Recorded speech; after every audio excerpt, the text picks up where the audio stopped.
when you are giving education in the format of video or blogs, articles online, that becomes searchable. People are always searching for answers to their problems, right? So if you create a little video on how to file this document, how do I increase my profit, how do I, grow team culture, that's how you want your content coming up, is searchable. So anyway, I created a batch of these little kind of tip videos, Mark, because I also knew that the more minutes somebody spends watching me, the more connection that we have. The more connection we have, the more likely you are to take a step forward with me.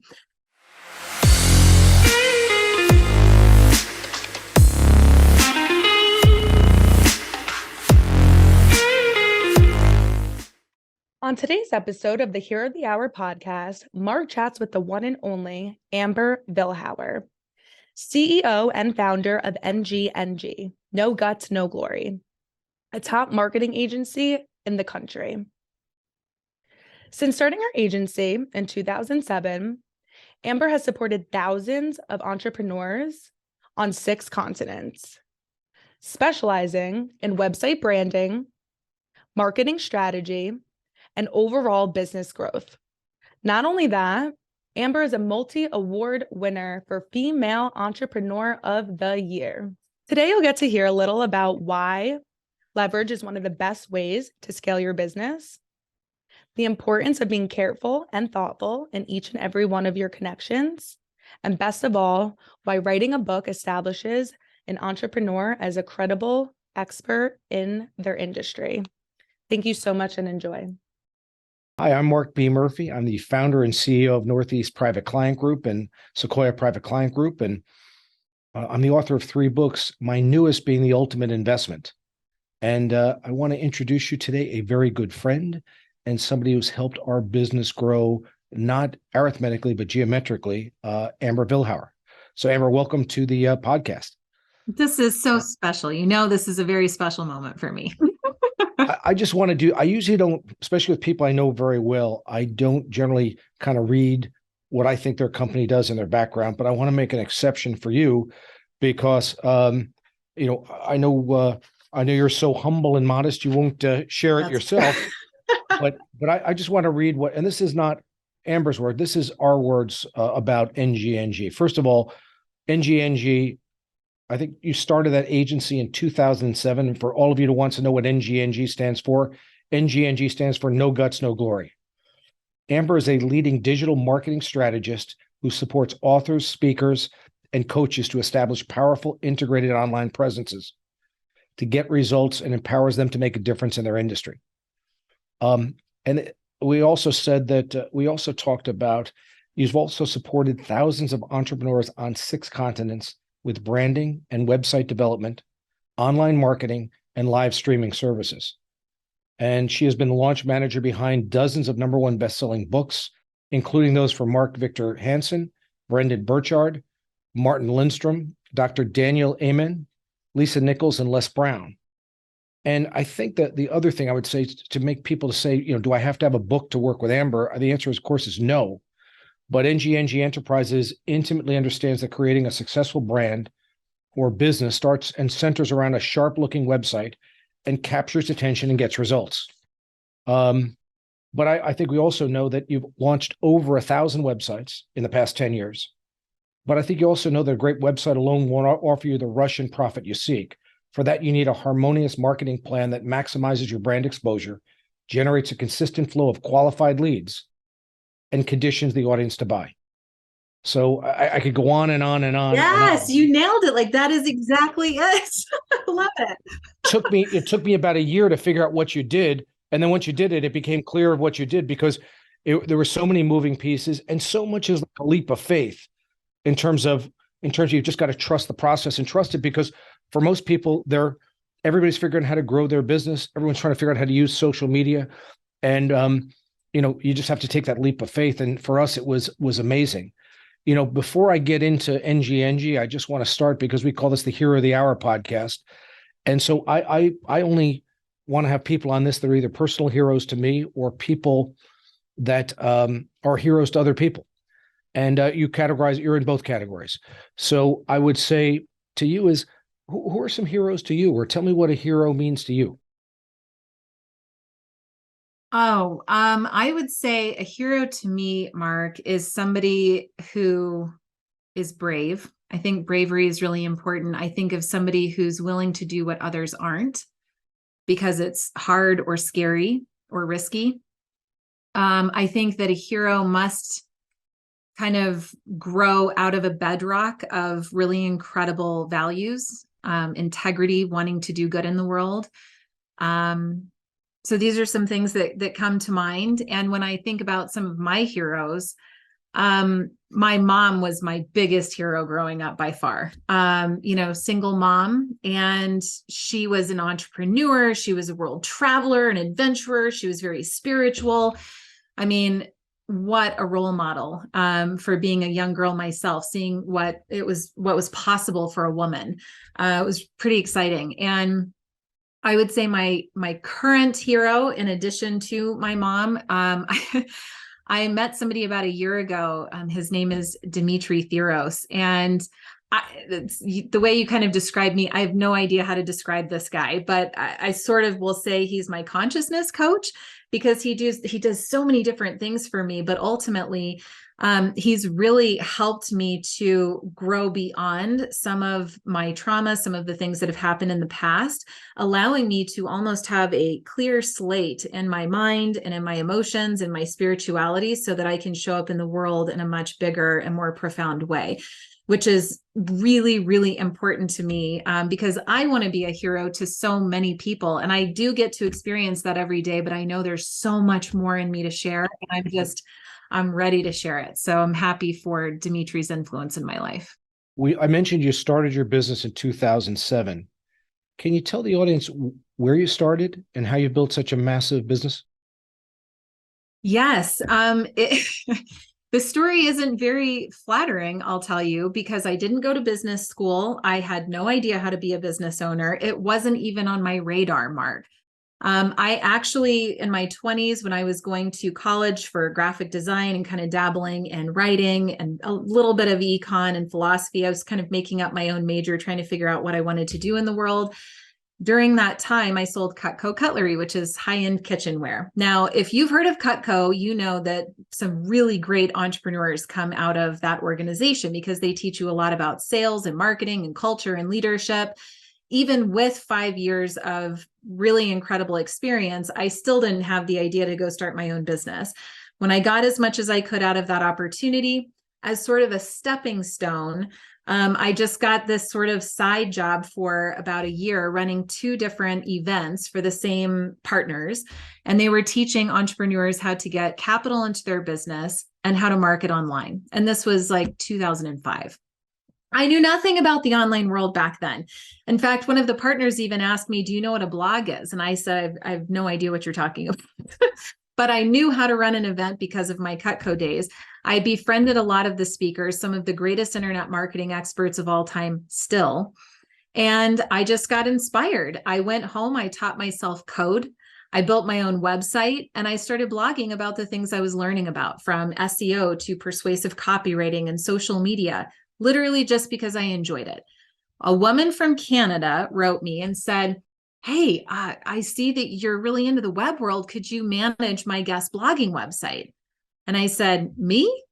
Sure, I guess." And NGNG was born. I'm not even kidding you, Mark. Then the next person came in, and all of a sudden I started having clients. A friend of mine said, "You should probably file an LLC for that." And I said, "What's that? Where do you go do that?" And I know I'm making light of myself, but literally I'm self-taught. And year after year, I grew the business. We've always been profitable. I've never gotten into debt. I've never had investors. I just knew that I had to take excellent care of my clients. I had to follow through on what they hired me for. And I had to treat people well and keep showing up and researching how to get to the next step. And 15 years later, we hit the Inc. 5000 list, and we've made a humongous change in multiple industries, and it's extremely rewarding and fulfilling. That's pretty impressive. My experience with you is that, your clients are not in one particular industry. They're not men, they're not women. But as a woman entrepreneur, what can you advise other female entrepreneurs? What advice do you have for them? I will say, I am not one to boast or brag for sure, as you know, but I do have a secret sense of pride of what I've been able to accomplish, given that I am female. And I know it's hard to, really see that that's a real thing in our world, but it is, because Mark, for many years, all I wanted was a seat at the table. The internet marketing world is 90% men. At least it was when I started. Maybe it was even 100%. I mean, you just didn't have Amber Vilhauers of the world showing up at that time. And so I would just say what I chose to do, and maybe other females out there can follow suit. I chose to not get hung up on that. I was never like the marching feminist or anything. I just wanted to do good work in the world. And I knew that if I took care of my clients, word of mouth would take care of me. And I know if I kept showing up and I kept showing up and I kept over delivering and proving myself, that all of a sudden the other men would start to pay attention, and they did. And then I started getting speaking engagements, and I started being asked to go on podcast, and I created respect and goodwill in the marketplace. So I don't really look at things as man versus woman. It's just that it was hard for me to get into that seat at the table. And then when I got the seat, I thought, I don't really need to be here anyway. Maybe it was all up in my head a little bit, but regardless, I do hope that more females become entrepreneurs and they take those risks and they trust themselves, because, they have a lot to offer. By the way, my favorite clients in the entire world are always women. And the reason is because if you do a good job for a man, they'll refer you business. If you do a good job for a woman, they'll tell everyone. By the way, they also, if you do a bad job, they'll tell everyone too. So you have to do a good job. But that's been, some of our best referral sources have always been women because of that. One of the things, there's a lot of ways that you can grow your business, but one of the ways is to be able to close more of the opportunities that you have.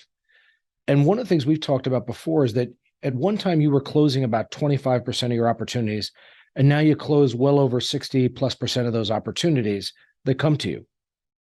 Tell people what was the question? What happened that allowed you to, go from, as I said, you almost triple your business just by closing more of the opportunities you had. I think a lot of businesses face that. How did you discover the secret to that? Well, it was 2 years in, and I was talking to a man named Larry. Now, Larry had come into my sounds website. like a fake story, You can't even make this stuff up. I will never forget Larry. He comes into the website, goes to my contact form, asks to schedule a 60-minute sales call. Spend the first 10 minutes building a relationship, because I know the importance of that. Then he goes into another 10, 20 minutes telling me about what he does and what he needs. And basically, Larry distributes paper products for restaurants, and he needs a website, a storefront for his distribution company and his brand. And I can already tell, like, this is not really my sweet spot, but I'm like, okay, a client is a client back then. And so then he asked me about my process. So I go step by step through the process, the same thing I've said 180,000 times before. He asked me what my rates are. And I was always nervous at that point, because I've had, sales calls at that time where people thought my rates were extremely low and they couldn't believe it, thought it was the deal of the century. And then I had clients that thought my rates were outrageously high. And who do you think you are? I mean, you just never know with people. And either way, by the way, these were the same rates, meaning it was the same rate. Yeah, exactly. But just people have different mindsets, and you know that game. And so at the end of the call, Larry says, okay, great. Well, I'm going to think about it and get back to you. Well, I already knew what that meant. So I ended the call, an hour of my time, Mark, and I put my head in my hands, and I thought, there's got to be a better way. This is not a good use of my time or anybody else's. And it was in that moment of frustration that I innovated a sales process that to this day has paid in spades. What I did was I let my website do a lot of the work for me. And so I think people in general with their website have no idea the power that thing can really hold and what it can do for them.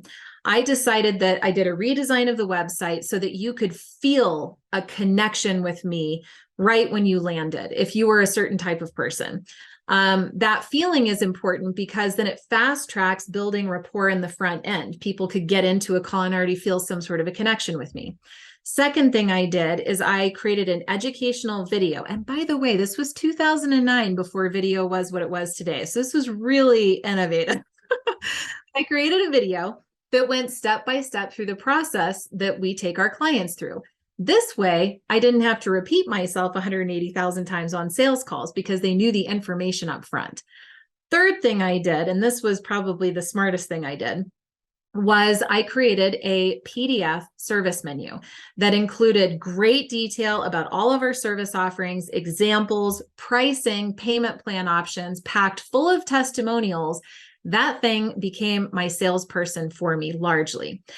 After people would watch the video and have the warm and fuzzies, I would then ask them to download my PDF. At that point, I capture their name and email address so I can continue to nurture the relationship.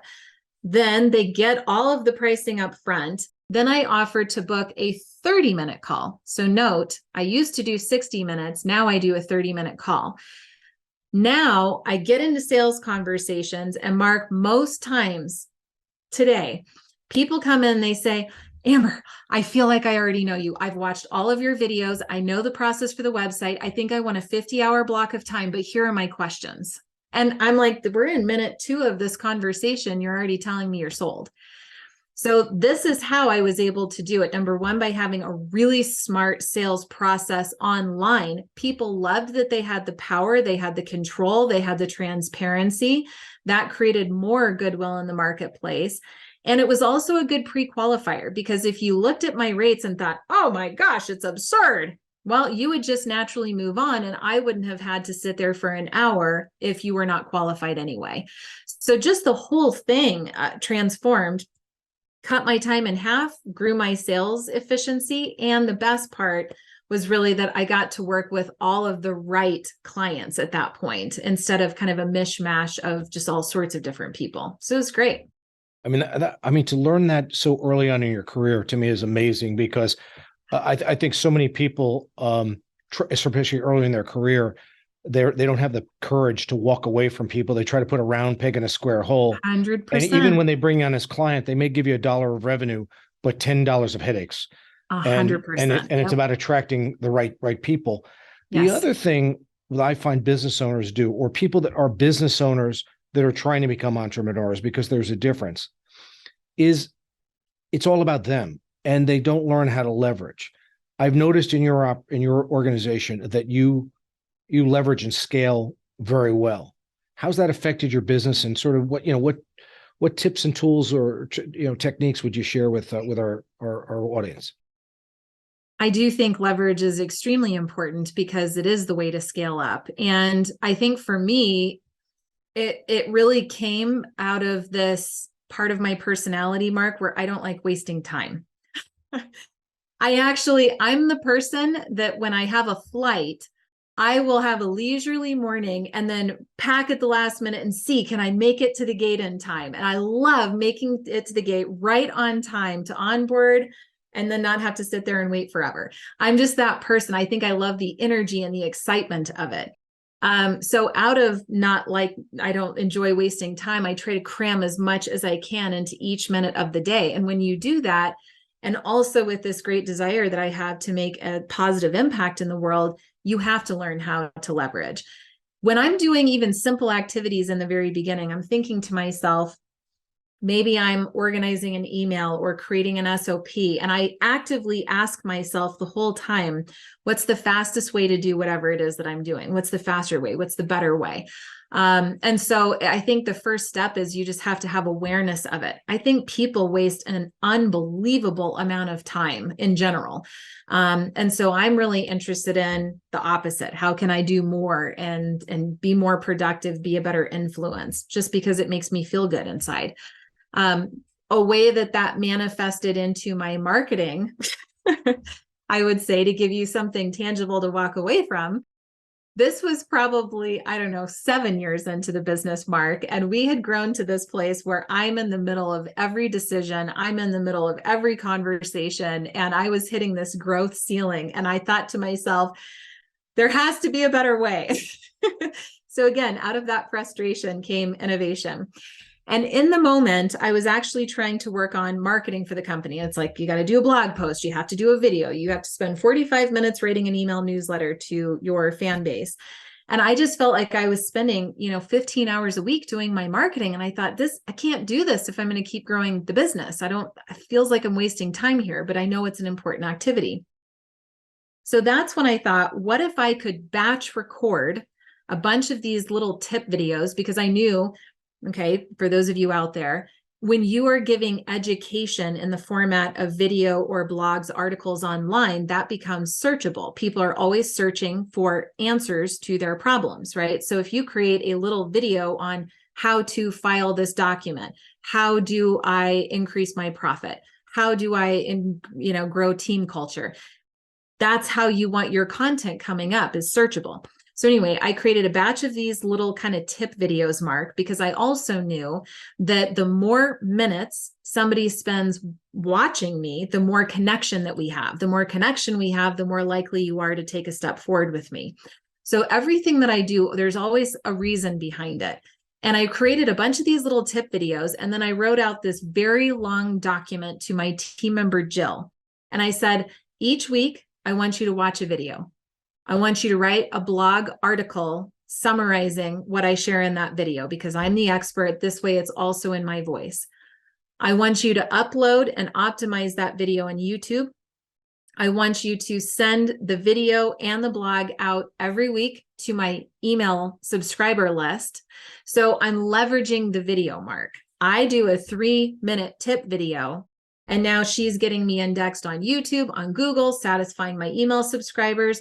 Email subscribers come back to the website to view and enjoy the content, where they're reminded of every service that I offer. So it started to grow my sales conversion. And the last thing I asked her to do was all of my social media, leveraging the content in the video, along with just whatever else she saw lying around in the company that week, book launches or website launches or what have you. And all of a sudden, because I didn't like wasting time and I believed in the power of leverage, I innovated something that got me almost completely out of marketing. But then we got such exponentially bigger results out of just that idea and leverage. So you can see these opportunities all over your business if you're just awake to it. A lot of businesses, some businesses don't get enough leads. Some businesses have enough leads, but they're more suspects than prospects. And I notice that in your business, that your business comes almost exclusively through introductions and word of mouth. How long is, how did you create that, and how are you able to maximize that? By being a hero to people. So I'll feed it back to you, but it's true. Number one, I wanted to make sure that I was always very transparent about what I can do for you, what I'm not knowledgeable on, but I'm happy to research it, or what I have no business talking about, right? So you have to be really open and honest with people. The second thing is I have a genuine desire to get to know people. I actually genuinely care. I never look at it as a transaction. I always look at it as, here's a human being in front of me that's complicated, and you have hopes and dreams and desires and insecurities and fears and frustrations. So we're equal in that way. I'm not looking at it like you're my target and how do I capture you and keep you in my universe forever. I mean, it's silly. I believe in abundance. So I know that I have a lot of talent and experience and education to give, and I'm going to give that freely to you. And I'm going to genuinely care about who you are. And I'm going to hold space, because Mark, the work that I do, probably similarly to the work that you do and many of the people that you know, it's pretty intimate work, right? I mean, you're getting to know people's finances and their wealth and what's going on in relationships. I'm getting to know their deepest, darkest insecurities and mindset issues that's holding them back from actually getting the message out into the world that's in their heart to share. And when you are working with somebody in that capacity, you have to build trust very quickly. You have to build connection. You have to be genuine. You have to be able to hold space. And when you do some of these things, it creates this bond that, it's sacred. And I really believe that by being a hero to them in that way, and then following through on everything I said I was going to do and then some, because I'm an over deliverer just by nature. All of a sudden, it created this wow experience, to use your core value. Created a wow experience. And why would you not want to freely share that with other people in your network when you know that those people are also looking for a book launch or marketing or whatever it is, right? So I just think take care of people, and the rest just kind of happens naturally. It's like karma. Yeah, one of the things I think people don't realize, that they're closer than they think, or they're farther away than they think, meaning the people you compete against with. In fact, I don't believe in competition. I believe I in don't either. differentiation. And so, but I think that the idea is that the difference between that the people you're, let's call it so-called competing against, are not dumb or stupid or lazy. They're good. They're very good. So you must be unique, remarkable, and therefore memorable to, to differentiate yourself in the marketplace. One of the things I've also seen by working with you, and it's something that has been something we've worked very hard at, is to being an Uber connector, being somebody that can connect people together. That, I find so many, I was at a conference I was speaking at about a month or so ago in San Antonio, and I saw the presenters that were in front of me, and they were talking about how to get referrals. And my talk was about how to give referrals. Which I found, which I just found, kind of, interesting. I think that's, being a great connector. Tell people a little bit about that, because I think sometimes, although when you think about it, it makes perfect sense, it's oftentimes counterintuitive, or more people would do it. Yeah. Well, I think it does come back to that abundant mindset and just taking care of people. For me, I'm very, very picky about who I refer, because I have enormously high standards of myself. And I recognize that anybody that I say, Mark, you got to know this person, that's an extension of my reputation. And it's also, it carries forward that trust. You trust my word. When I say you need to know this person, then you need to know that person.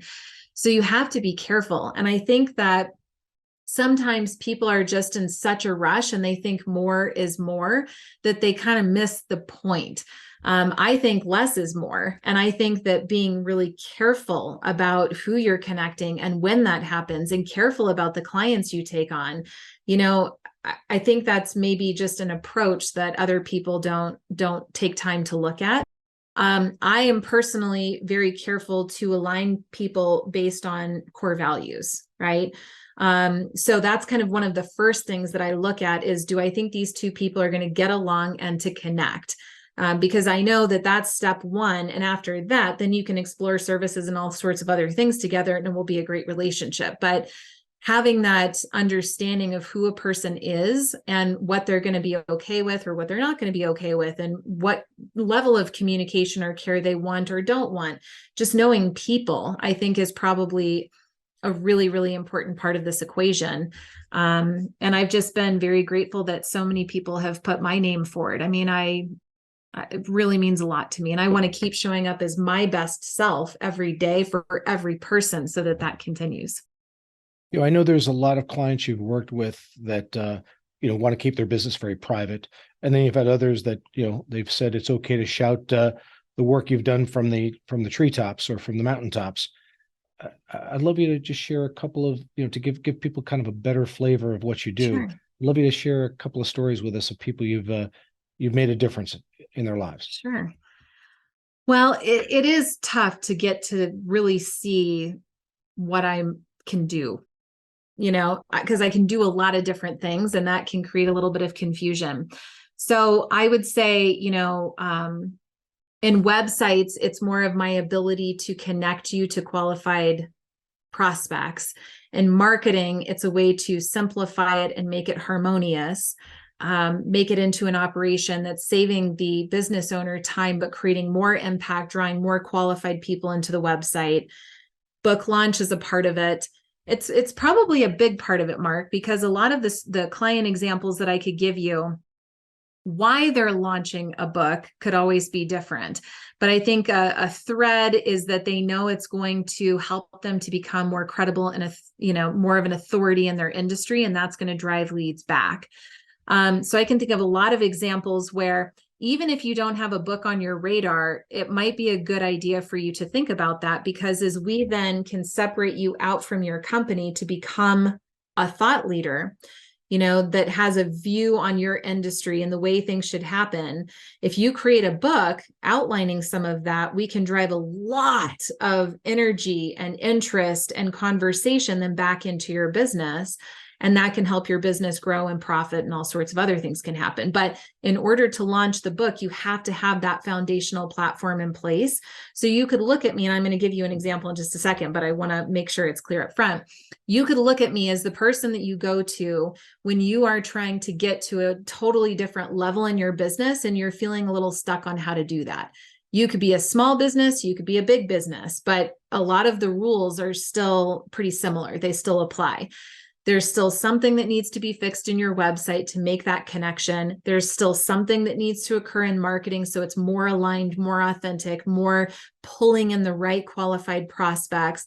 Sometimes it's also that perhaps there are monetization opportunities that you're leaving on the table because you're too busy, or you're not looking at it, or you don't know what your options are. So I kind of come in and I can be the glue that brings all of this together and helps you rise in profit and, having a bigger fan base, more qualified prospects, more profit, more fulfillment and joy. It's amazing how many people need more of that. And there are ways to accomplish that in the business.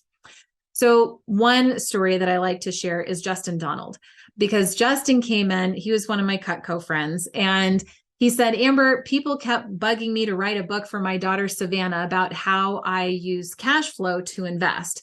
And I call it cash flow investing. And they told me I should write a book for Savannah. And I said, great.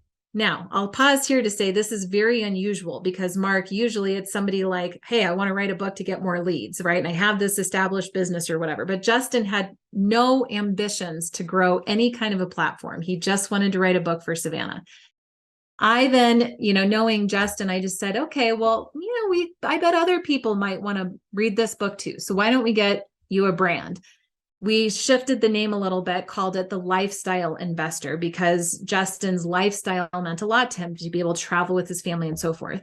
I said, maybe we should just get a little simple website going so that people can buy your book. So we got the website up, just did one thing at a time as he's writing the book.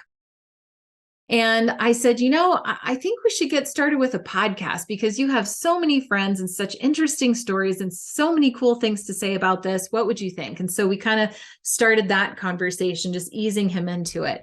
And then I said, Justin, I feel like you should offer your fans, the people that are going to read the book, they're going to want more from you, not just the book. And he said, Amber, I don't want a business. I don't want a business. I don't want to grow anything. And I said, Justin, I really think we should experiment with this, because it's just not fair to your readers to not give them a next step. And I said, what if you had like a mastermind?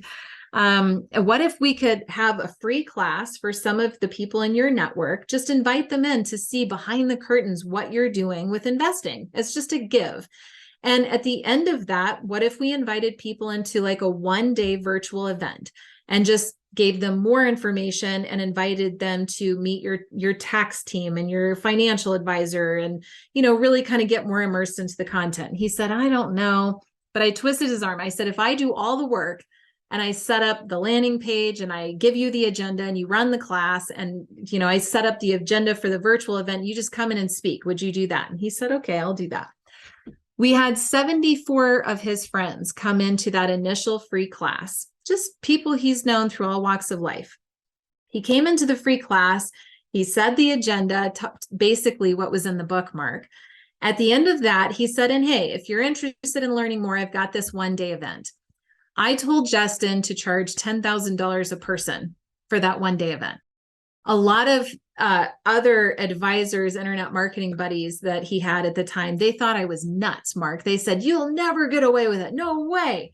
I said, Justin, trust me, just charge 10 grand a person and sell it.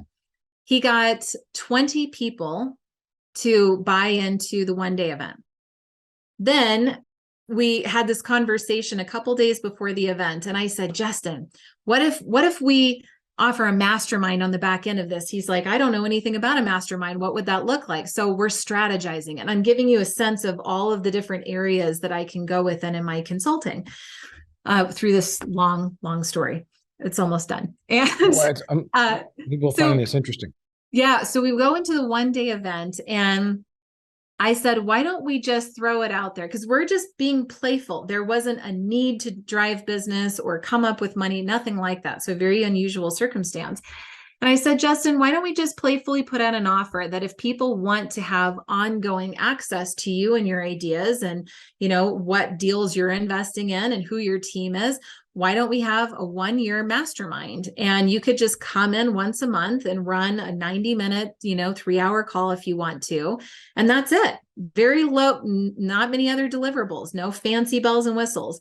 And he said, well, what would you charge for something like that? And I said, I think you should charge $50,000 a person.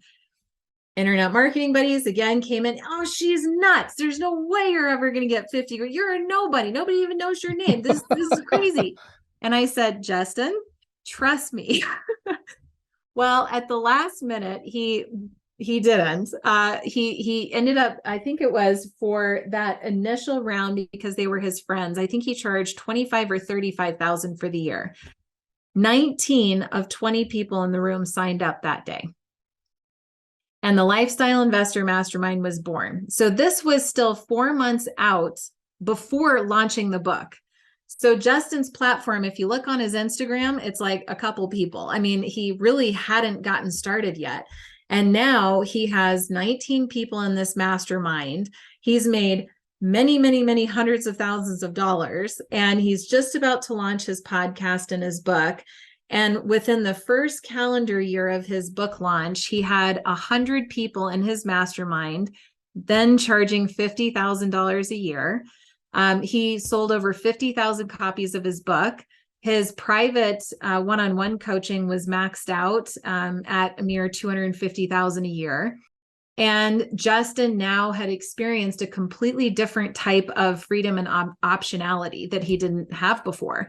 And his brand has just completely skyrocketed. And it's just really special for me to be at the very beginning stages of those conversations and pushing the boundaries, knowing who a person is and what they're capable of, and just letting them fly. And that's a long example of what I do every day. You mentioned you've done work with a gentleman named Nick before. Yes. Tell me about, tell everybody the story about Nick. Well, Nick and I just started working together the day before Thanksgiving, actually. And now I actually met Nick about 7 to 10 years ago when we were, way back in the day. And I knew that Nick was a very serious professional, very good at leverage, speaking of, and marketing. And I just always had very high respect for him. But our paths never really crossed. Through a campaign that I recently did with Susan Drum, whom you now know, Mark, yes. Susan launched the Leaders Playlist, an incredible book. If you're a business owner, you have to go buy it right now. I'm telling you, the Leaders Playlist. Well, Nick sort of resurfaced in my world through Susan's book launch and said, okay, what are you doing in books? Because I don't see this happening anywhere else. And it's because my process is very unique. It's very leveraged, very time efficient. It protects the author, gets them out of the weeds, and it is unbelievable for growing business and platforms. So he's like, I'm launching a book. It's actually going to be in February of 2023. It's called Come Up for Air. Phenomenal book. Go pre-order it right now. It's all about operational efficiency. And we know that it's, important to have that, right? But still, bloat occurs in businesses all the time. People, for lack of training or accountability, bloat just happens and it takes a lot of your profit. And Nick is trying to solve for that. He is obsessed with operational efficiency. And he's all about making sure that a business uses the correct tech stack. So the right chat agent, how are you using email? Why, when, what's your project management system? If people understand the tech and how to properly utilize it, he can get people a full business day back in profit, which is pretty remarkable each week. So anyway, that's what his book is about. And Nick was in a very similar situation as many of the clients that I work with, Mark, in that he already had a booming business. I mean, some of the biggest leaders and celebrities in the world are his clients. So he wasn't hurting for business, but he knew he was sitting on an opportunity and wanted to continue to scale up. He was now attracting in some very big, 7, 8, 9-figure enterprise clients. He's doing a lot of consulting, and he thought, okay, I'm going to double down on this. So he creates Come Up for Air, this book that's amazing. The challenge that I saw from my seat is that you have his website leverage, and otherwise Nick is a ghost online. He's not on social. He has no website, nothing. Well, now he's going to be a big time author. You have to have a presence. So literally within 1 week of getting started, I completely put up this gorgeous book website for him, comeupforair.com. It's one of my favorites. So we put up the book website, and I, corralled his team, put a full launch plan, because I only had 3 months to work with him entirely. But I had to prove to Nick right out of the gates that he could trust me to run the operation, because I needed him to lift out of the weeds and go into the seat of sales. I needed him networking and selling his book. That was critical for the success of his launch and where he's trying to go. But before that, he felt like he had to be in the weeds in every decision and every conversation. So I had to prove that I've got this. So you go out, which I did. Then within week 2, he said, okay, we need to redesign my company website, which we did in another week. And now this week, I'm finishing up a thought leader website for him at nicksonnenberg.com. So now what you see is that his platform has tripled in size. He is now kind of established as the thought leader behind operational efficiency, not just a business owner or consultant. His website is now reflected to be sort of a standalone entity, not like everybody has to talk to Nick. So Nick's been lifted out, made the team rise up. So now he's getting all of these consulting clients coming in, like, what is going on with Nick's platform? And behind the scenes, we're also launching a podcast with him and his co-host, Jay Abraham, that's going to happen right at the other end of the book launch. Within a week, I got Nick's team completely dialed in on a marketing operation that is quickly engaging and growing his platform. I got Nick actually focused on making videos, which was a huge accomplishment because he does not like that stuff at all. But I flipped the switch for him. And so now all of a sudden, in less than a month of working together, Mark, it's just unbelievable. It's not even night and day. It's bigger than that. And now he's armed going into next year in a far better position to drastically scale his influence, which is really exciting for me. So that's Do you think most most entrepreneurs should write a book? Yes, absolutely. Because again, it establishes you as a credible expert. If you have enough content and stories and case studies to fill a book, you must know what you're talking about. And I'm not talking about the book in a weekend content. I'm talking about a book. And another nice thing about a book is that all of a sudden, other people in your network, other influencers start to take you more seriously, because now you're on a different level. You're maybe on their level now in their mind. The online world is such a weird place. I'll be the first to admit it. But having a book is a very strong badge of honor that I know what I'm doing in my business. And the launch is a great reason to then all of these podcast hosts think, oh, a book just launched. This is newsworthy. It's real time. I got to get you on my podcast. So all of a sudden you have more speaking opportunities. Now that's how you can spread your influence and your message into new markets. A lot of businesses are thinking, how do I get into new markets where I'm not known? This is a way into that, a very powerful and fast way into that. When Bernie Stoltz and I wrote our first book, I think it's about 6 years ago, I'm losing track of time, the merger acquisition book we wrote, is I had been doing speaking for probably 20 years to various, groups of professionals and, YPO groups and, groups of entrepreneurs. And so I remember when I put the book out, I got a call to give a speech, and they talked about a fee. And I said, wow, that's a lot of money. And they said, well, we're going to be paying you that. I thought I was paying them to speak. So I was like, oh, okay, then that'll be nice surprise. That's much better. Because in the old model, I would have paid to get in front of an audience like this, because that would have moved the needle. Yes. But now you not only they pay you to show up, but on top of that, as the subject matter expert, as somebody that is an opinion and a thought leader, it just changed the whole world. And that's why we have a third book coming out, per the work we've done together. I don't want to mislead everybody, because I don't think everybody is willing to take a leap to do that book, or they don't have enough interesting stories, but they want to grow their business.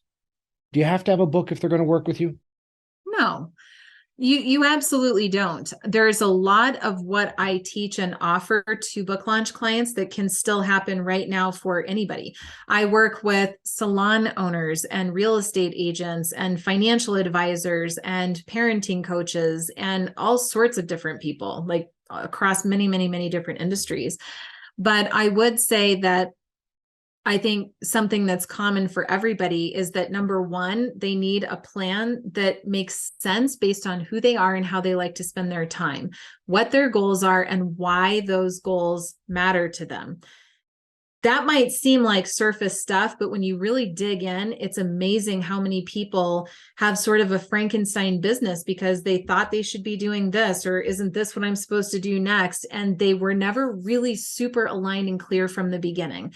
So when I get to come in and clear out a lot of that stuff, that filler, you instantly step into your purpose. You have a whole new energy for it. And then we have this much simplified plan to fix the website if it needs fixing, usually it does, and to get a very simple but highly leveraged marketing operation up and running. Then depending on your goals here again, it might shift whatever that strategy and plan is, because Mark, there are no two plans that are ever the same for clients. It's always something unique to each person. But I think that when you're asking the right questions and you're listening for the right things, we can get you a podcast, or maybe it's better for you to just be a collaborator on an article series with an influencer. And that's a way to grow your platform. So, I mean, I have thousands of ideas that I can share with people, but there's just that background, that context that I need in order to nail it. And I nail it right on the spot. I don't like wasting time, as I already said. So if I know where they're trying to drive toward and what their challenges is that they're trying to solve for, it can actually be pretty quick to get you results. I think that, to me, it's all BS in the sense it's all belief systems. I was gonna say, man, it's all belief systems. And I think that one of the things I think that you do well is you take people, because sometimes it's people don't know what they don't know. Meaning that yes. It's not an area they're familiar with. I mean, social media didn't exist 15 years ago, or certainly 20 years ago. So it's not what people grew up with. Sure. Sometimes it's limiting beliefs in what they have. Sometimes it's just our business is okay or it's good enough, kind of concept. And so I think that it's the belief system and getting to think that the stuff that's possible. I think what an amazing story about Justin Donald. I mean to take that from where that started to where that is now, and I know you've got hundreds of those type of stories. But I think the thing that I keep seeing with almost every business is there's such disruption going on in the marketplace between Amazon and the internet, and a pandemic and a recession. And you can name 42 different things that are disrupting businesses. And the idea to me is, so I kind of view your company as you disrupt the disruption and take it to another path. And so all I can tell you is I want to thank you for coming on this podcast. Anybody who is watching this, I think Ms. Vilhauer is giving you specific instructions. You go to our website and you take a look at it, and then you can schedule a 30-minute appointment, which I certainly recommend. And Amber, just thank you for all the work you've done for us and for your friendship and support. And we at Northeast Private Client Group are very grateful for NGNG, and thank you. Thank you so much, Mark. Have a great day.